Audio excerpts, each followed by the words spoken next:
Njohur si fshati i Dritës, Fierza në fakt duket se vetë ka mbetur në errësirën e arresës, çfarë shkaktoi dhe braktisje nga banorët e vet, të cilët teksa kanë ikur, kokën e mbajnë sërish të pas. E për të mos e harruar plotësisht, ata organizohen duke u kthyer në vendlindje me qëllim kujtesën, njohjen, por edhe kontributin saj si munden.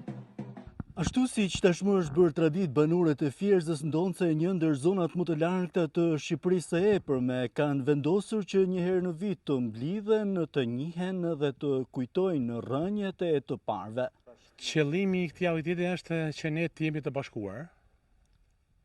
Të jemi të bashkuar sepse është për të takuar dhe për të njohur me njëri tjetrin, sepse kemi po kaluan rreth 35 vite që kemi ikë nga fshati dhe po harrojmë njëri tjetrin. Ka 35 vite që kam ikë nga fshati i Fierzës, edhe unë një kënaqësi të jashtëzakonshme kur vi këtu dhe shikoj fshatarët e mi. Teksa kanë sjell vet ujin në fshat, siguruar ndriçimin e një sër investimesh të tjera, ata kërkojnë dhe ndihmën e shtetit, në mënyrë që t'u jepet mundësia të kthehen e të ringren banesat e të parëve të tyre.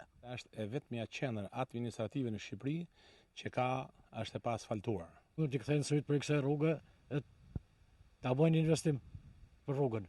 Nëpërmes rrugës mund shton edhe zhvillimi i fshatit.